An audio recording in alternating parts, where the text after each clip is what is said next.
একাত্তর সংযোগে স্বাগত জানাচ্ছি। আপনাদের সাথে আছি মিথিলা ফারজানা। আজকের একাত্তর সংযোগে আসলে আরও একবার বিশেষভাবে স্বাগত জানাচ্ছি, কারণ আজ একাত্তর সংযোগে আমরা যাকে অতিথি হিসেবে পেয়েছি তিনি নিজেও একজন বিশেষ মানুষ। মিসাইল ম্যান অফ ইন্ডিয়া, ভারতের 11তম রাষ্ট্রপতি এবং পরমাণু বিজ্ঞানী ডক্টর A.P.J. আব্দুল কালাম আজকে আমাদের অতিথি। এই মানুষটিকে আসলে কাছে পাওয়াটা, তার সাথে কথা বলতে পারাটাও একটা সৌভাগ্যের বিষয়। সেই সৌভাগ্য আজকে একাত্তর পেয়েছে এবং এই মানুষটি এমন একজন মানুষ যিনি ভারতরত্ন, পদ্মশ্রী সহ ভারতের সর্বোচ্চ সকল সম্মানে ভূষিত। 2012 সাল থেকে উনি অবশ্য অন্য একটা আন্দোলন নিয়ে ব্যস্ত। তিনি ভারতের দুর্নীতির বিরুদ্ধে what I can give you movement বা এই আন্দোলনে ব্যস্ত রয়েছেন। ভারতের নতুন প্রজন্মকে নিয়ে তিনি এই আন্দোলন শুরু করেছেন। এই মানুষটির বিভিন্ন চিন্তা এবং তার জীবনের নানা দিক নিয়ে আজকের একাত্তর সংযোগে আমরা তার সাথে কথা বলবো। চলুন যাই।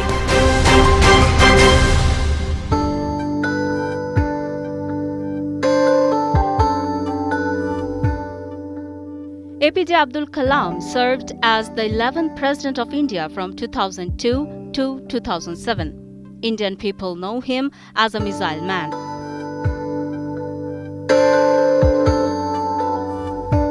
A.P.J. Abdul Kalam was born in 1931 into a poor family in Rameswaram, Tamil Nadu, a southern state of India.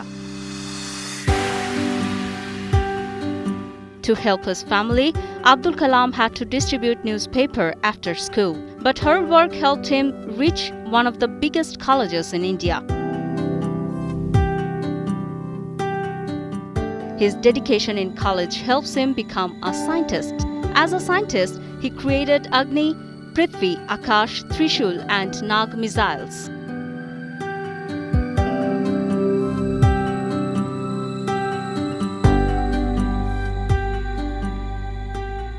Before he became a President of India, he received numerous awards including Padma Bhushan, Padma Vibhushan and Bharat Ratna, India's highest civilian honor in 1997.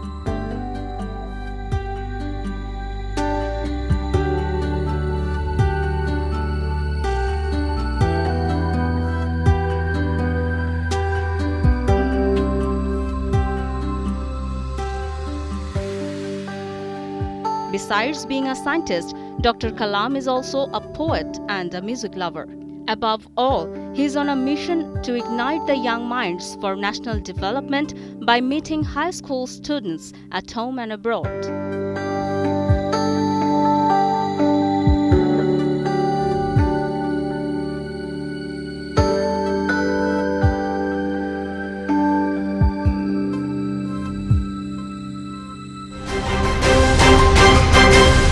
Good evening, sir, and welcome to our show.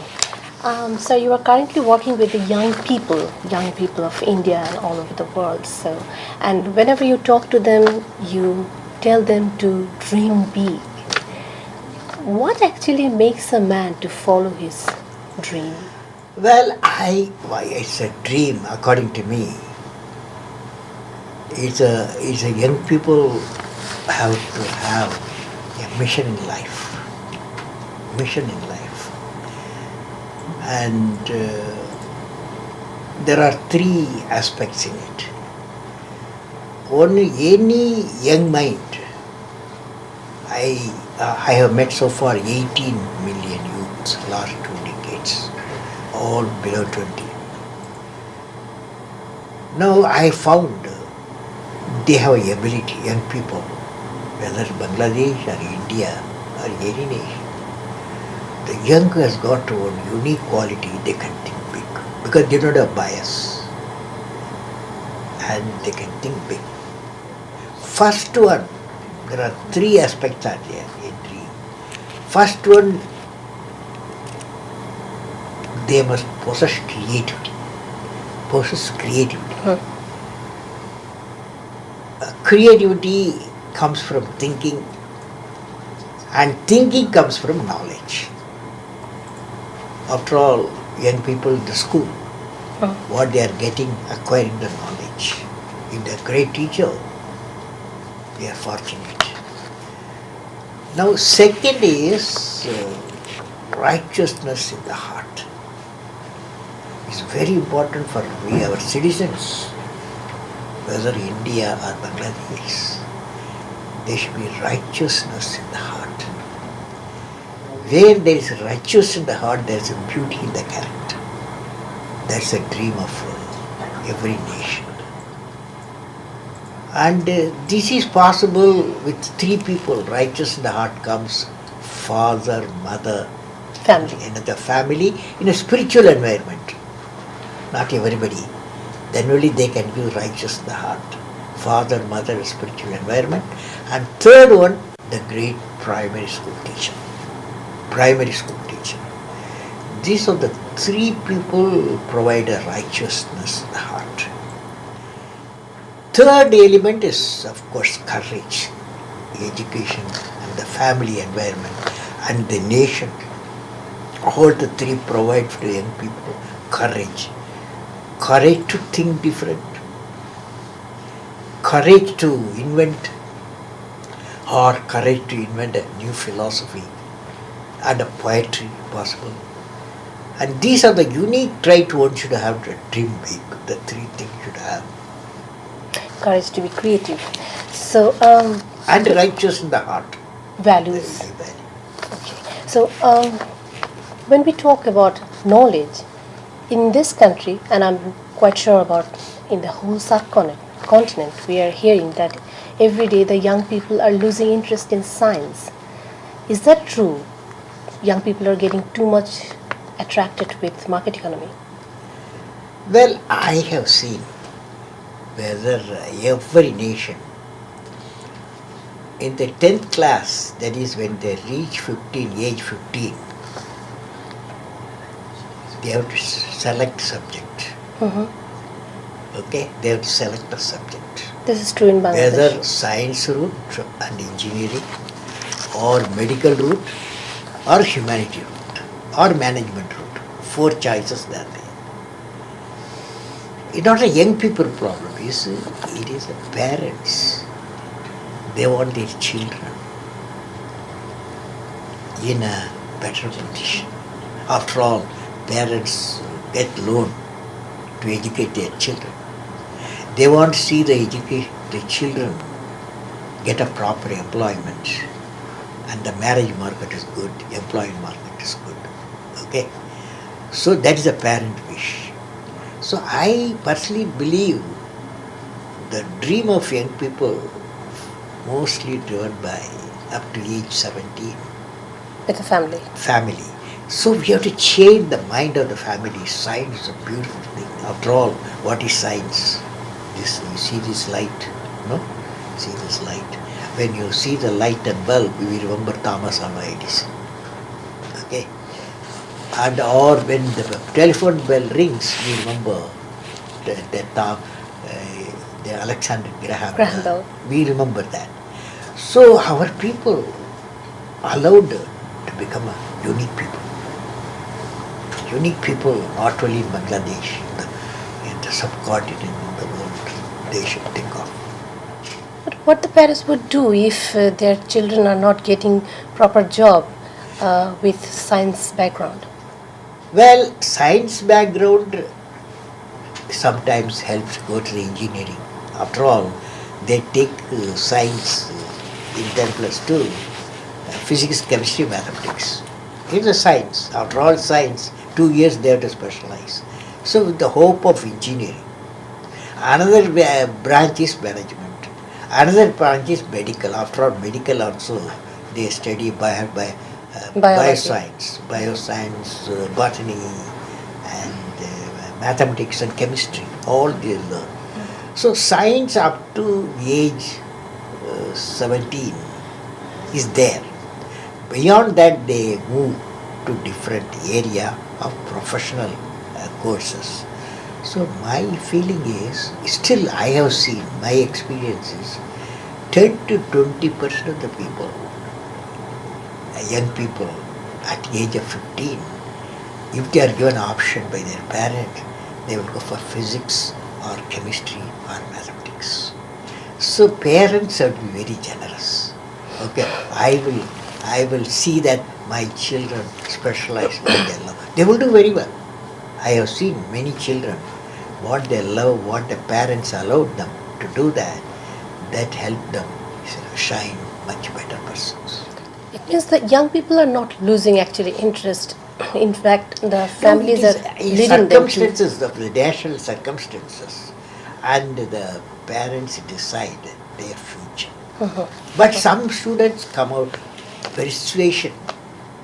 Persuasion makes some student to win with their parents to go for basic science. I have seen. Sir, India has progressed a lot, Bangladesh has progressed a lot, but despite all this progress, these countries actually they are facing a big disparity between the people of center and the people of periphery. So how do you see it? See, I have a feeling, after all, states make the country. States, every state, if it is developed, nation is developed. It's not the reverse. Nation developed, states developed. So according to me, its essential thing is the mission is states get developed and nation gets developed. For example, in India, I am promoting a program called Pura. Pura means providing urban amenities rural area. Now Indian government has taken it up as an important program. So there what we do, we are 1 billion people. 700 million people live in the rural area. So we have to ensure to give them physical connectivity, electronic connectivity, and knowledge connectivity leading to the economic connectivity. So I have divided the whole nation into 7,000 blocks, 7,000 Pura centers. You give them physical connectivity, electronic connectivity, knowledge connectivity, population will be 2,000 to 5,000 people. Then economic connectivity will come. So It goes the simultaneously. Pura, providing urban and rural area, it's a state-based. Mostly state only has got people. State only has got all the facilities.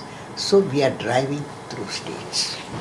State and nation. So, sir, do you really think that nukes, these are really necessary for the countries like India?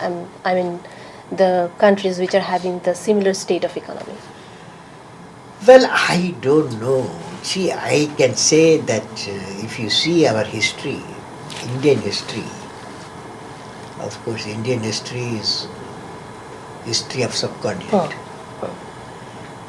And if you see 5,000 years, 4,400 years, the continent went ruled by other kingdoms.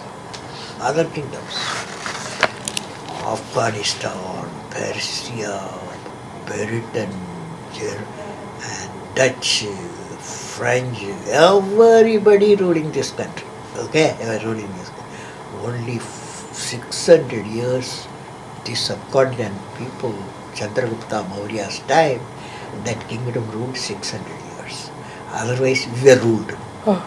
So, I am convinced, as a technologist, strength respects strength. That means a minimum deterrent essential. You should not do, for example, India is a nuclear weapon country, but we have got a doctrine. The doctrine is no first use. Okay? Second one, we have a doctrine that the whole world should go for the disarmament. That means no nuclear weapon should be there. Fortunately, the trend has started. The two nations which have got, two group of nations have got a lot of nuclear weapons, 10,000 nuclear weapons. And they have started a treaty recently they signed in 2010 to bring 10,000 nuclear warheads to bring down to 70%, 50 to 70% in a decade's time. It's a good trend. All nations like Bangladesh, India and many nations should support that idea and bring it to zero nuclear warheads. That's what we should do. Okay? How do you see the future of space science in India after the successful Mars See, mission? India's space program highly people-oriented. People-oriented. And for example, if we go years in its orbit, if you put the satellite, there are transponders that do communication, TV, met weather, and it wants the what type of cyclone or anything will happen. So it's a people-oriented. Of course, we spend small amount, like Chandrayaan, going to moon, going to Mars, orbiting moon, Mars, because after all, we don't want moon or Mars to be a property of few nations. Okay. Of course. Huh? We want Of course. ownership. Subcontinent should have ownership. So that's the idea. Okay. We want to discover something new. For example, Indian Chandrayaan did find traces of water in moon. Mars we don't know already. Some photos started coming. Some new thing will start coming. Of course, we hope that's. I would like to know about the Bangladesh-India relationship. How do you think that? What should be the focus of the governance? Actually, can we continue the friendly ties and bring the relationship to new heights? I personally believe the India-Bangladesh, we belong to same, born out of same cradle. We belong to same cradle. You know cradle? Of course. The child. So we are born together. And our civilization, culture, history, people, language, all are similarity. But both nations, they have to do one thing. That's my dream. The dream is, see, 60, 70, nearly about 45 to 55% below poverty line. So, in a decade's time, they should remove the poverty, employment potential should increase, education potential should increase, and healthcare should increase. This is the target. Both nations work together, collaborate each other. How do I lift the people who are below poverty line? That should be a great mission, according to me. I have developed what is called World Knowledge Platform. This World Knowledge Platform focuses, you take the core competence of Bangladesh, core competence of India, try to see whether this core competence in certain area we can bring together benefit of the both nations. Okay. So this is what idea I'm pushing. So do you think that the focus would be actually to increase trade and investment, or what should be the focus? No, my India focus is change of mind. Change of mind. Change of mind is not an economy I am talking. I am talking how do you lift the people from the poverty. See, if you go to the deep, I am coming from village. So if you go to deep in the villages, they have their unique culture, unique core competence. But we have to see whatever Dhaka or New Delhi has got, the amenities, the urban amenities, reach surrounding the Dhaka, surrounding the New Delhi. That's called Pura. So I am pushing that idea of Pura. People in the center. So I felt that India and Bangladesh work together in the big mission of Pura, providing urban amenities rural area. Because we have got 70% of the people live in the rural area. Same thing, Bangladesh also, 60 to 70%. So we have to uplift, them to the urban area. What uplift power, water supply, and the education. All this employment potential, we should reach the rural area. The facilities they should be provided. So how to increase this communication, sir? The communication between the people, the contact from people to the people. See, I don't know, you should be young enough to understand that social media cut across all the politics, okay, cut across all the religious aspects. cut across everything, and they communicate. They communicate. It all depends what the communications. It's a good messages should communicate.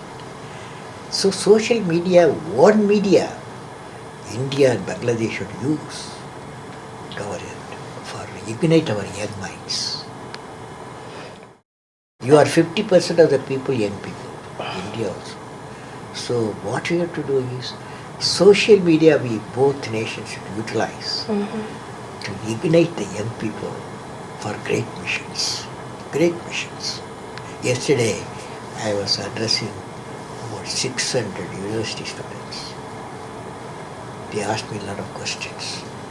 One of the questions, you see, you want to see the employment potential when you go out of the university. We are the seekers of employment. Tell me, Mr. Kalam, how do I become the employment generator? This is one of the questions Bangladesh girl asked. That is, universities generate employment seekers. Tell us, is a Bangladeshi girl asked, tell us, Kalam, how do you make, university can make Employment generators. employment generators? Fantastic question. Sir, what is the answer? My answer is, every university, they give a degree after 4 years or 5 years. 1.5 years, 30% of the time you cut, okay, from the syllabus. And that's 30% of the time you give to a professional expertise or skill set. So they get a skill set 1.5 years, the same university. When they come out of the university, they get one degree, one diploma on employability. Okay?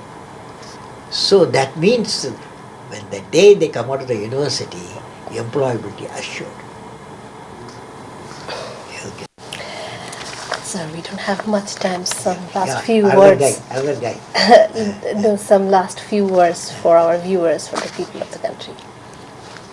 Particularly, for young viewers, how many young viewers are there in your TV setup? How many young people see your TV? I think 50%? 50 to 60%. 50%. I got a message. The message is from Jalaluddin Rumi. Jalaluddin Rumi, a great Sufi saint in 13th century. Persian poet. I have modified. The message is wings to fly. Okay? And I recite this. I am saying, I am all the people to recite. In your TV you can introduce that. It will go like this. I am born with potential. The young fellow will say, I am born with potential. I am born with goodness and trust. I am born with ideas and dreams. Ideas and dreams. I am born with greatness. I am born with wings. I am not meant for crawling because I have wings. I fly. This is my message to you people. Okay? Thank you, sir. Thank you very much God for bless giving you. us time.